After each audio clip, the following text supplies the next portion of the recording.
and we're all just a little bit scared, which is okay. It's okay to be scared.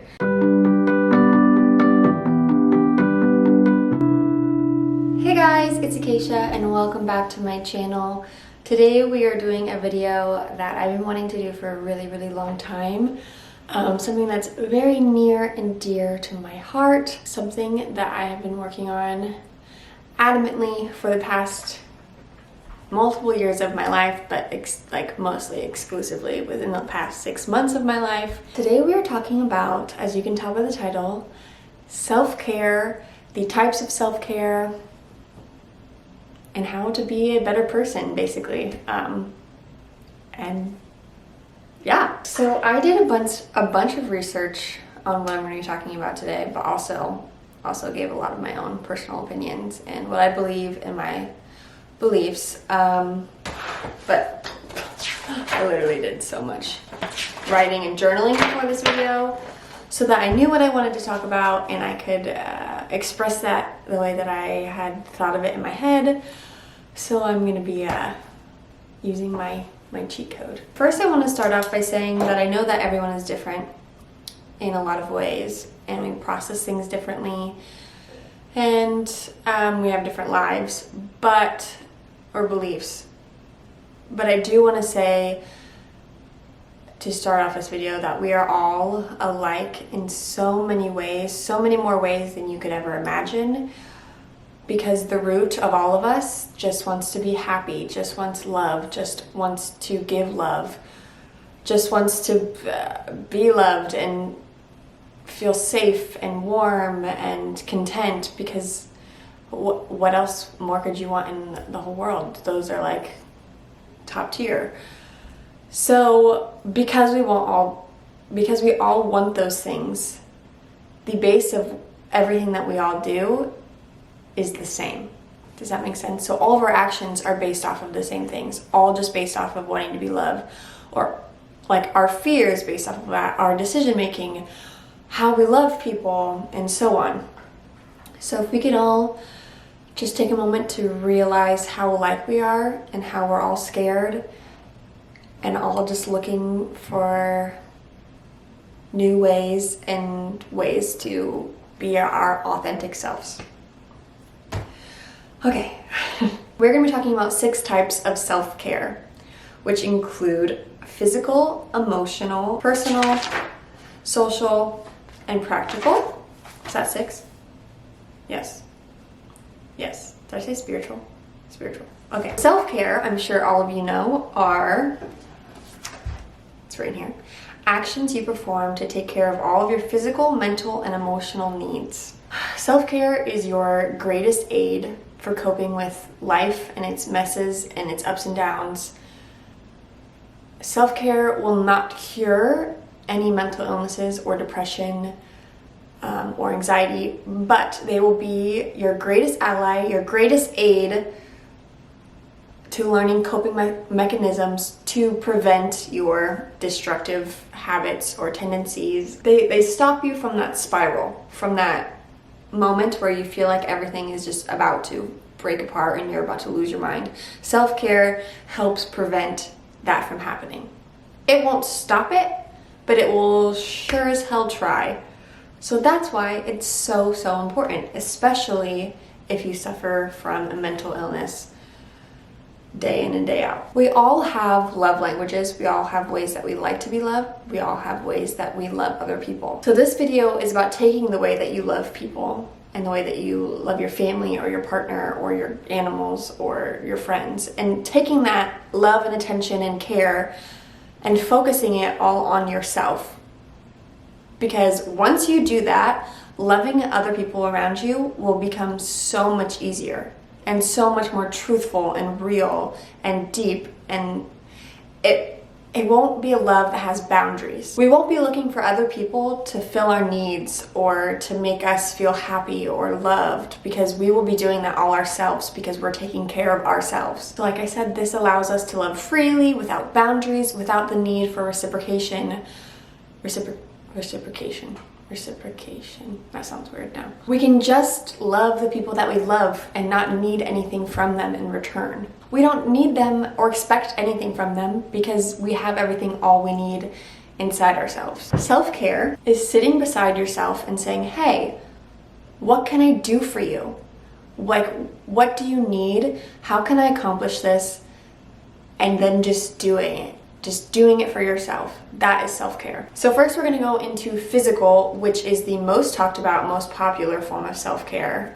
It is the most obvious too because it's what other people can see. Obviously, it has to do with drinking enough water, eating appropriate foods, and eating good food, and finding home remedies when you're sick, and going to the doctor, working out, all of those great things, which are really great. But there are multiple components of physical self-care. So it's not just about taking vitamins and eating healthier. It's about not abusing your body and taking advantage of your body, and listening to what it needs and what you might be neglecting for your body. Stop missing out on sleep. Get more sleep. You're not drinking enough water. You're drinking too much soda or alcohol, and you're not listening to your body struggling, and your body is slowly falling apart. And if your body's slowly falling apart, then so is your mind. So it all connects. Physical self-care also moves into just doing things that make you feel pretty, make your outsides feel good.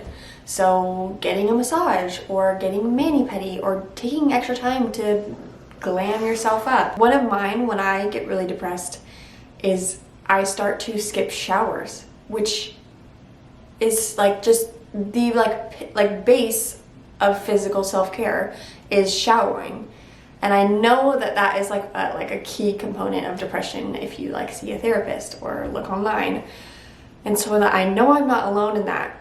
But if I am, that's fine too. But you don't know how important those things are until after you do them and you realize how good that it makes you feel after you feel clean and pretty. And there's that old saying, which is like, if you look good, you feel good, which is extremely true also. I mean, I know there's other components, but that's definitely a key point. Physical self-care also includes exploring your sexuality and being vulnerable and personal with yourself, and pleasuring yourself by yourself or with a partner or whatever. But your sexuality is important, and I know that a lot of people get uncomfortable from sexual things, but it's good. Release those endorphins. Do whatever physical activity that makes you feel good. It doesn't have to be like a serious workout routine or program or going to the gym. If that is your thing, 100%. Do what makes you feel good. But also, it could just be as simple as going for a walk or taking a hike or playing basketball or soccer with your friends or getting into a sport. Like, there are so many ways of physical activity, and just because you're not doing one or the other doesn't mean that you can't be physical. Just find the way that makes you feel the best. Emotional self-care. And this is my biggest one. I have literally 3 pages on this one. But dealing with your emotions is, in a healthy way, is crucial to your happiness. It is crucial. Focus on how you react. What do you do when you're mad, angry, sad, upset, jealous, hurt, happy even? Is it a healthy way to respond or react? Does it end up just hurting you more and the other people around you more? It's so important to hear your emotions, feel your emotions, no matter what they may be, no matter if you think that they're embarrassing or you shouldn't feel this way. Don't. Feel your emotions all the way through before you react. Process them, nurture them, so that you can communicate to yourself or to the person that you are dealing with, your partner or whoever, in a healthy way. Because communication is key, and if you don't know what you're feeling, then how can you communicate that? Now there's the other side of this where you don't feel anything at all because nothing can bother you. So are you allowing yourself to feel, or are you shutting your emotions down because you think that you're invincible and that things can't hurt you. Do not shut off your feelings or your initial reactions just because they might not be the right ones, because you're supposed to be feeling them because you feel them and they came to your mind. If you shut off your feelings and your emotions, you're ultimately just not doing yourself any favors at all. That will not stop you from getting hurt. It will just create a pile inside of you that is almost so much of a memory that it's hard to heal.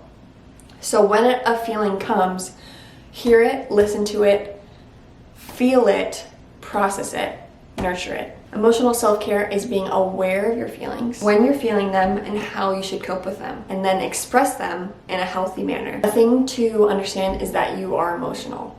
No matter what anyone says, you are emotional because everyone is. Everyone has emotions, everyone has feelings.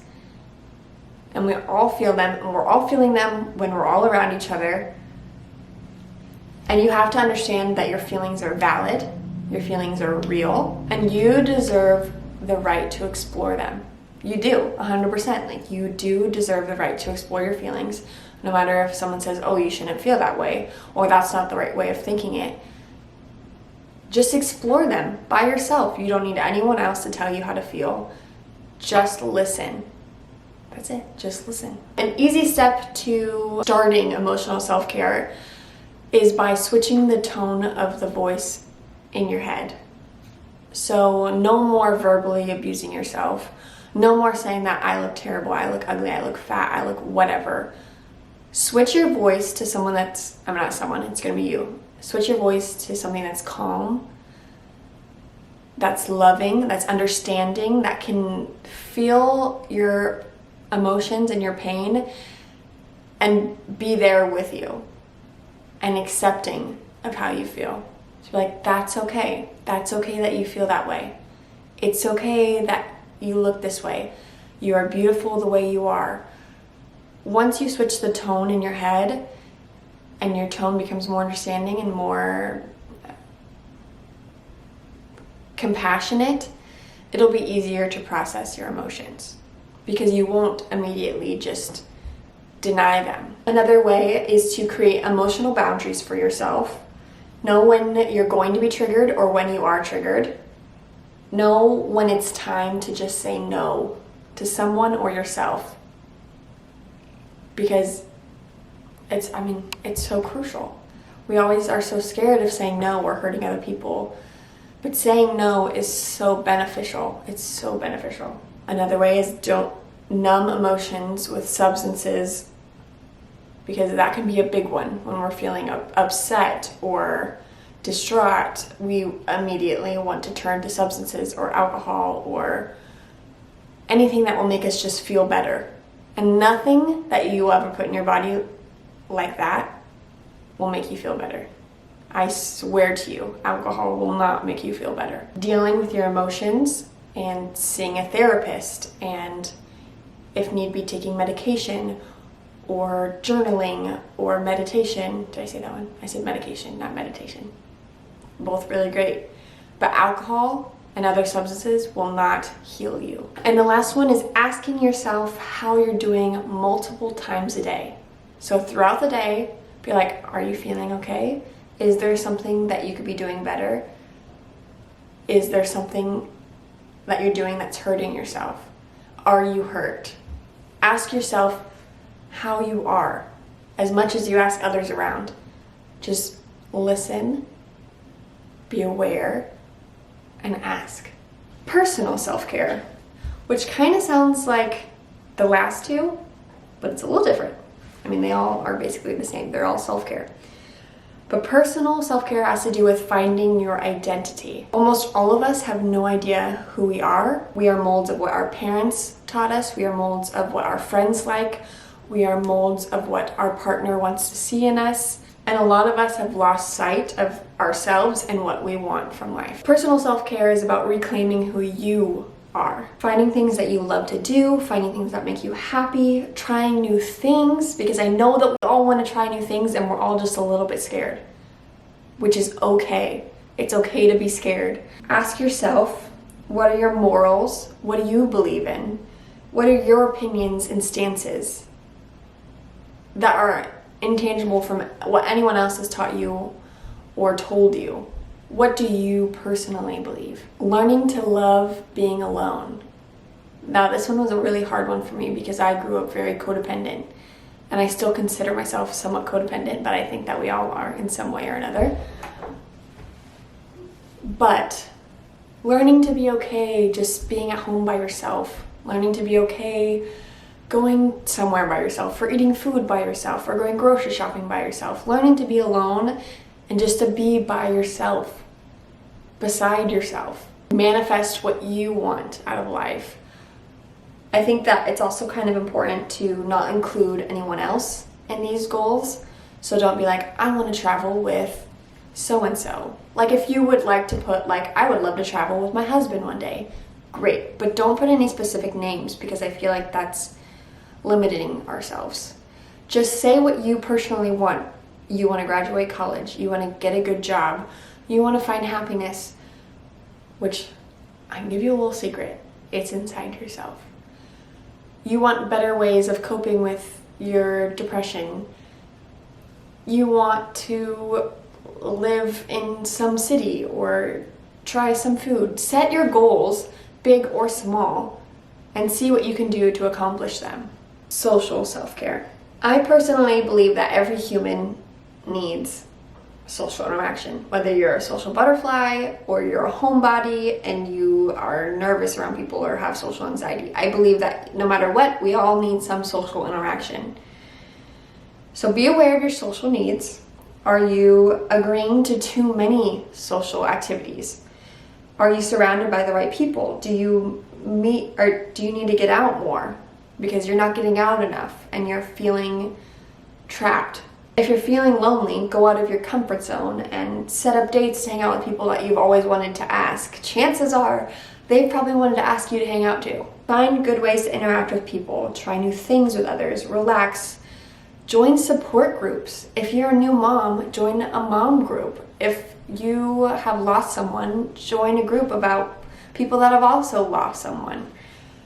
There are so many people that feel the way you do, and finding a group of people that feel that way is so awesome. Reach out to people. Like I said earlier, reach out to people, because you don't know who's been wanting to reach out to you but has just been shy, because we're all a little shy. Find your people and make sure that they respect you and your boundaries and what you need, and communicate with them on how you feel and how you're feeling. And if you get into a fight with someone, find the healthiest way to communicate your feelings with someone. I know that we can all get in those moments where we just want to yell and scream at people because we're just so tired and upset.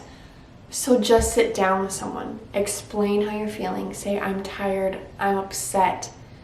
Do your best to communicate your feelings. It's not always going to be reciprocated in the calm manner that you communicate with, but that's okay. As long as you feel like you communicated your best, that's all that matters. Be social, go to a party, go to a support group, make new friends, analyze the people around you and make sure that they're good people for you, and if they're supportive enough for you. And if they're not aiding you and they're just causing toxic feelings and emotions, and it's okay to just let them go, because we don't need to hold on to anything that is causing pain or anger inside of us. Obviously, first, check emotional social care first. Social care. Emotional self-care first. Make sure that you're reacting in a healthy way. And if you still are and it's still a toxic relationship, drop it. Next, we have spiritual self-care. So this one I know can be a little tricky, and I'm definitely talking to a lot of people that have a lot of different beliefs. Whether you're religious or spiritual or confused, or you don't consider yourself any of the above, that's okay. Your soul needs love and attention no matter what you believe. So find out, what do you believe in? What's calling to you? Were you labeled something because of the way you grew up or the way that you were taught? And do you believe them yourself? Spiritual self-care has to do with going to church and starting meditation or reading and researching about your spiritual beliefs and how to strengthen them. Learn about other people's beliefs. Don't just confine yourself to one thing because it's something that you think that you should be doing. If you feel confused or conflicted, then go out there and search. Don't feel pressure to confine yourself with a label either, because sometimes we just can't, because we just don't know yet. And that's okay, because we don't need to know all the answers all right away. Pray. Take time to pray, no matter what religion you are or what spirituality. I believe that praying is almost universal in a way, whether you say dear God or whatnot. I personally pray. I don't necessarily always call it praying. Sometimes I call it meditation or manifesting, but I talk to the universe and I say, hey universe, like, I'm feeling this way right now, and I just want you to watch over me, basically. Not to get too much into detail, because I think that my spirituality is also very personal, just as it is to most people. But if you are religious, then take time for reading your Bible or worship or going to church or being around people that also feel that way, and you can talk about it with them, because your soul needs it. I don't know how long this video has been. 27 minutes. I've been recording for 27 minutes. I've just been going on. But last but not least, we have practical self-care, which is kind of an umbrella of self-care because it includes professional, environmental, financial, and so on, but it all has to do with basically just adult things, adult self-care. So for professional, under practical, do you like your job? Do you see yourself there for a long time? Do you have a dream job, and how can you achieve it? Do you feel like your profession is aiding the life that you want to live? Professional self-care is staying ahead of schedule and making a schedule, because once you are out of schedule, stress comes, and then stress leads to anxiety, and anxiety can lead to depression, and so on. So managing your time wisely is extremely important in your profession, and making sure that you stay ahead of schedule and on top of things so that things don't just pile up. And moving to piling things up, your environmental self-care, which is cleaning your space and doing the dishes before they get out of hand, and making sure that your space in your room is clean and tidy, and that your car isn't filled with junk, and you have a safe space to create and work and eat food, because all of those things weigh on your mind, no matter if you're thinking about them or not. As soon as your space is clean, it feels like your mind is clean. But also environmental self-care has to do with making sure that your environment is safe and free of harm. Another type of practical self-care is financial self-care, which is budgeting and paying your bills and paying your taxes, and more ways that you can make money. Are you saving enough money? What are you saving towards, or are you just saving for no reason? Are you being too frugal and not enjoying the life that you worked hard for? It's important to find a balance of spending and saving, so that you're not just spending all your money away, but then you're also not just keeping all your money for something you don't even know what you're keeping it for. Make sure that you're continuing to live your life, and sometimes splurging and sometimes saving, and finding that balance that is beneficial to your life. Making lists is really important to me too. Like, what do I have to do? Like, what bills do I have to pay each month? How much do I spend each month, and how much do I make each month? And where's my room for what I want to do? Or budgeting. But making lists, I think, is super important. Self-care is important. Extremely important for our sanity, for our mental health, for our body health, for every part of us. It's important to care for ourselves. It's time to take the right steps and move forward to being the best version of yourself and doing things that make you feel proud of yourself. And you're like, I got this. And let me tell you, you should be proud of yourself either way, because you're human. You have obstacles, you have emotions, you have pain and grief and sadness and illnesses and so on. And sometimes it's just hard to care for ourselves. It's hard. But it's just about trying. That's all you have to do, is try. Obviously, I don't do every single one of these every single day of my life, because I'm also a mom and I'm also a wife and a homeowner. I have a lot to do, but I make time to do a lot of things in this video that I've talked about. And I really hope that a lot of you do too, either before this video or from now on. I believe in all of you, and I want truly the best for all of you, and I want happiness for you, and I want love, and I just want contentment for all of you. I love you all so much. I really hope you enjoyed this video, and I hope you feel inspired, and I hope that if you ever are feeling down, you come back to this video and find that spark that you feel or have felt. And let's just keep moving forward and becoming stronger and better and more loving human beings. So remember to be kind, because we're all feeling this, we're all struggling, we're all just trying. I love you guys so much. Thank you so much for watching this. I will see you guys next time. Stay rad, stay weird, stay beautiful, and stay strong. Bye guys.